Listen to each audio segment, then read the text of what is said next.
Hello world and welcome back to whatever this is. Once again, you are joined with Ken and Yaro, aka Kenya. Yes, sir. This episode is going to be a little bit different from our usual. A couple of years ago, I got interviewed by an African American who moved to Nairobi, and his question was, so is Nairobi a place to find a wife?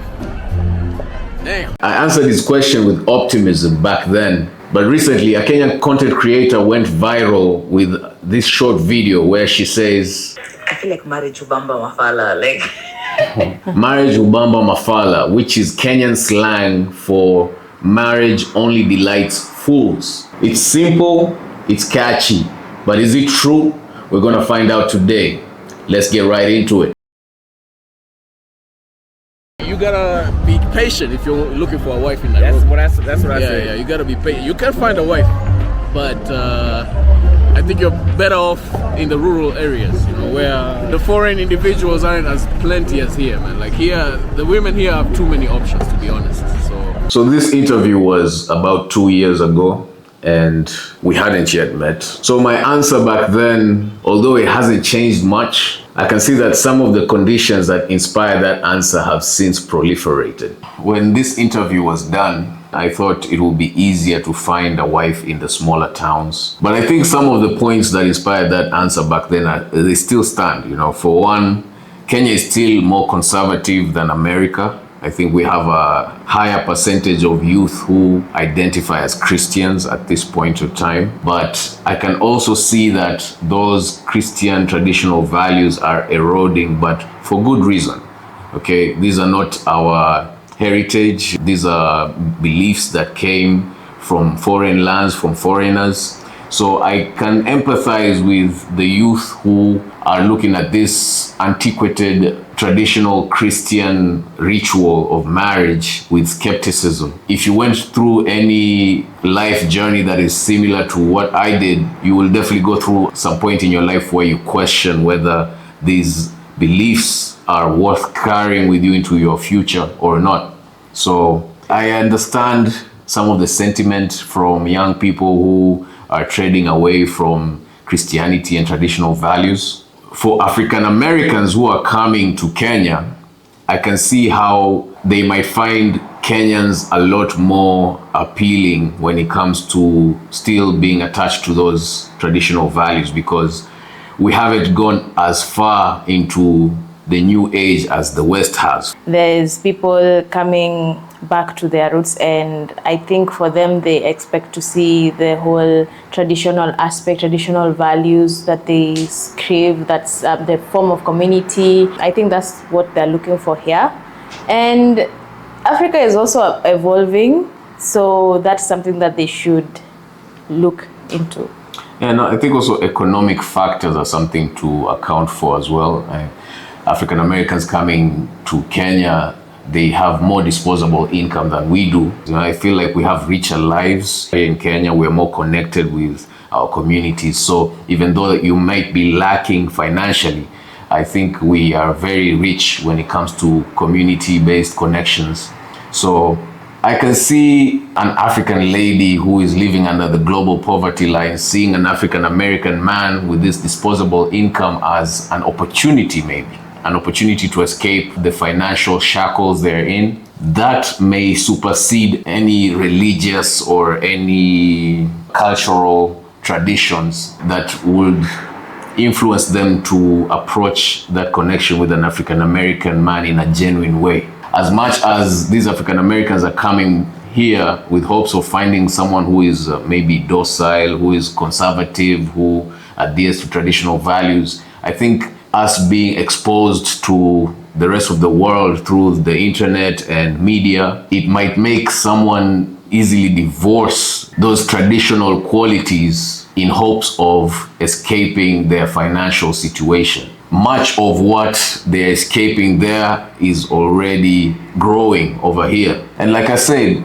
these are beliefs that came to us on boats. So we aren't really that attached to our traditional beliefs, our traditional heritage. The Christian missionaries really did a number in obliterating those traditional beliefs. For example, her tribe used to pray to the god called Nyasai, and my tribe used to pray to a god called Mulungu. And the different tribes had distinct cultural rituals to access those spiritual realms that were since divorced after the missionaries came and brought Christianity. So we are far detached from the heritage we once had, and we're loosely attached to the new religions that came also, because they're not really ours. And we have seen how those religions have also somewhat failed over there in the West. There's a huge amount of skepticism towards religion as a whole when you look at the Kenyan youth. And I think that has something to do with the video that we mentioned earlier,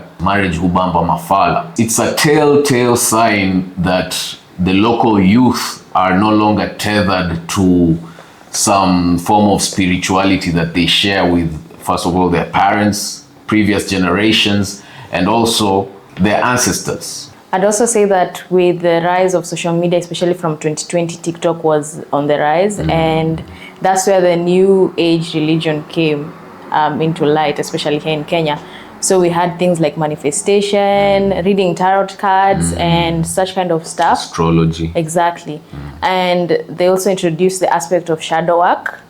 That's also something that was introduced. And with shadow work came a lot of enlightenment, I'd say, for the youth, because they were like, most of the content that was pushed was your trauma happened to you when you were young, when you were a kid. So most, I'd say, Gen Zs have gotten this huge resentment where they resent their parents for giving them trauma when they were young. Most kids saw their parents being Christians, but half-assed Christians, because they weren't deeply convicted in what they believe in and the kind of life that the Bible wants you to lead. So over the last couple of decades, we've been seeing a slow rift growing between African youth and the institution of religion as a whole. I know I experienced it myself personally. I identified as an agnostic atheist for a long time before my beliefs came around. That was a journey that I had to take on by myself before I could commit to a certain way of life. I think everyone needs to go through that journey by themselves, so that you know exactly what it is you believe in, and you believe in it with conviction, which I think is a path that our parents' generation didn't really go through in depth, because there is a huge cohort of our parents' generation that were led to believe that our old traditional African beliefs were almost akin to like witchcraft or sorcery, as opposed to answering the same kinds of questions that these global religions like Christianity and Islam are trying to answer. But the truth is, no one can live life just haphazardly without a moral framework or ethics to govern how they interact, not just with themselves and with reality, but with other people, with their communities. I think all religions, whether it's traditional African religions or the global religions we see right now with Christianity, Judaism, Buddhism, Hinduism, I think all these religions are trying to answer the same questions, and that's the path I took. I tried to see what factors converge within all these global religions, so that I can find valid reasons for myself to commit to any type of spirituality with full conviction, because I noticed very early in my life that I had no conviction in Christianity, even though I identified as a Christian. But my solution for that wasn't to throw away the baby with the bathwater. I thought it would be wiser to investigate all the world's religions and see what they had in common, and build a moral framework for myself from the commonality that all these religions share. All these religions are trying to answer the same question, so why don't I extrapolate the essence of the questions these religions are trying to answer and find answers for myself without limiting myself to one specific religion? And that brings us to what I call natural law. There are many invisible natural laws that govern how we live in this world. Gravity is one, for example.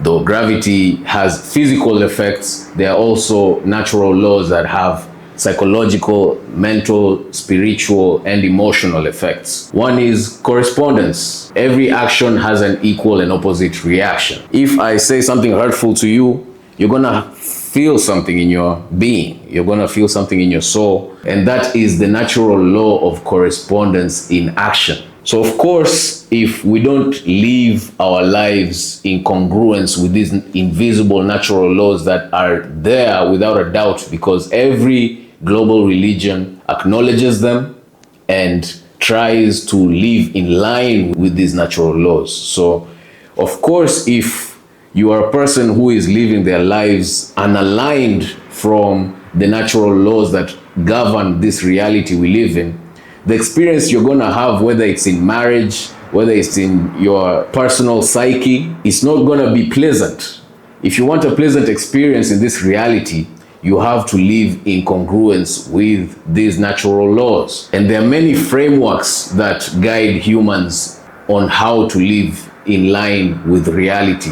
And these are the world religions that we just mentioned. So when I see Chebet Rono say that marriage only delights fools, I can see some of what she's saying is that there are many men out there who don't live in line with reality, and they're not worth getting married to in the first place. And I agree with that. I also agree with that statement. And I think in order for somebody to be fit to actually commit to something long term, they have to also look back at their own ways of life. And I think being in alignment with natural law will help them also to understand certain specific aspects and whatnot. But most people right now, especially Gen Z, I don't think they're really working on that. I think the whole capitalistic way of life doesn't really give us time to look back at what is inside, but because we're always giving time to do work, giving time, but not always looking back at ourselves. So. And if you look at this situation honestly, many of the world's problems will be solved if people just decided to look inwards and start from there. Make sure that your internal state is in line with the laws of this universe, so that whatever you do, it is respectful, acknowledging of the truth, and the outcome, most likely when your actions are in line with the truth, will be beneficial to you personally. That goes hand in hand with living in accordance with reality, because if you do harm to others, of course, the harm will find its way back to you one way or the other. It might not be in an apparent and obvious way, but there's a reason karmic retribution is a philosophical or spiritual concept that has arisen in many communities the world over. So it all starts with also how you treat yourself. If you're someone who is locked in a subjective worldview where you're almost solipsistic in the sense that you feel like your subjective truth trumps objective truth, chances are you will not experience a life that is satisfying to you in terms of meaning, spiritual satisfaction. And that's where living in line with reality comes in. So it goes without saying that a moral framework is needed for an institution like marriage to work for both parties. So that brings the conversation to us, Kenya, Ken and Yaro. We are dating and we hope to get married in the future. And we plan to do that under a Christian framework of morality and ethics. We want to get married under a Christian framework because we see that it is natural law packaged in a nice, palatable way that you can even use the parables in Christianity to explain very complex concepts about human nature and human behavior to even a child in a way that the concepts can sink in to their being, especially if you are living out those concepts in your life and not being a hypocrite as you're espousing these concepts to a child. Because children, they don't just listen to what the adults in their life say, they watch what they do, and you could say they learn more by mimicry than by word of mouth. If anyone is thinking of using one of these religious frameworks as a vehicle to dispense morality or ethics to children, you better make sure that you are actually living out those principles in your lives, because if your kids sense that you're being a hypocrite about these behaviors and moral codes that you want to instill in them, I guarantee you that they will stray much farther from that belief than you expect.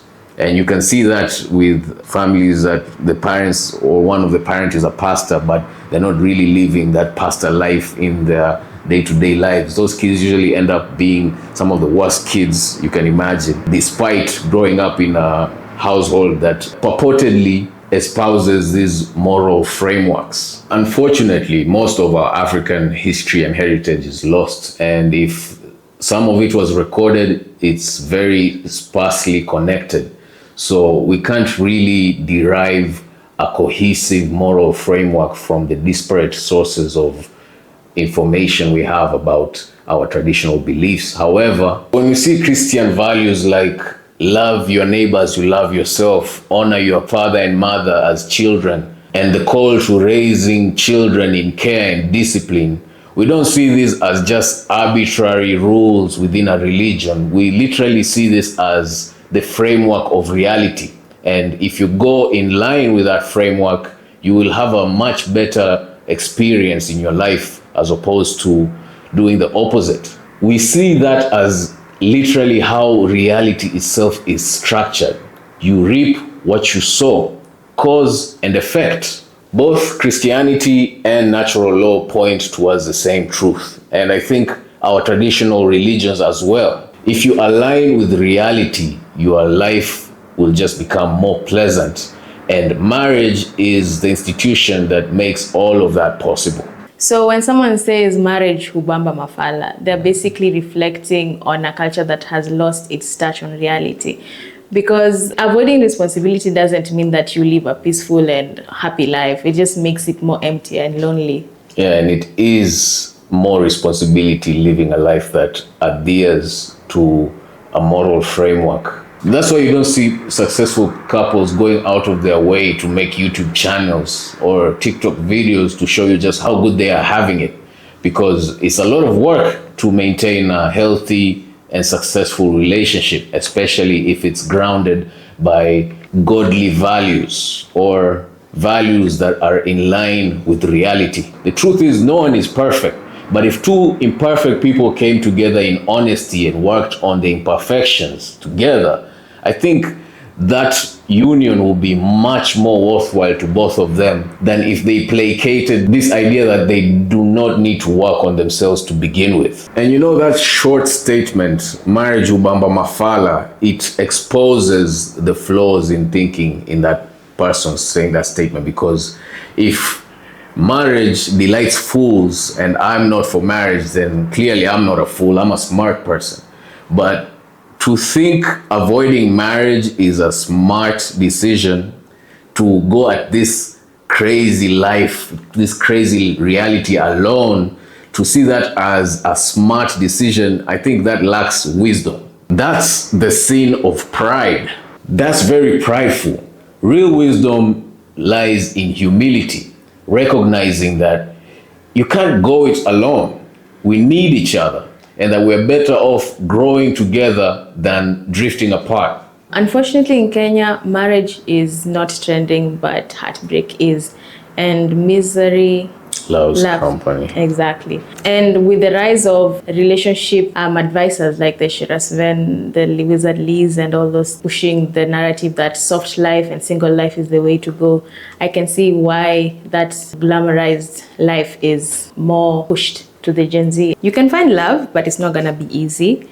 And the notion that marriage is for fools only if you go in blindly, I think in my perspective, that's what it is. Be safe out there. Marriage, is it only delightful to fools in a Bamba Mafala peke yake? I don't think so. I think if you pursue marriage in the right way, it shows that you are brave enough to live life in congruence with reality, in congruence with God's design. It shows that you are willing to live in alignment with natural laws. It's about living in line with reality itself. Our choice in marriage isn't about being old-fashioned, antiquated, or being foolish. It's about building a life that is built on a foundation of truth, love, care, and God. And that's why, despite what all the trends say, we are choosing each other, choosing marriage, choosing God, and choosing reality. If you're watching this until the end and you found anything of value in this content, please like, share, and subscribe. Comment your thoughts on the comment section and let us know what you think about this trending topic, that marriage, Hubamba Mafala. Until next time, from Kenya with love. Peace.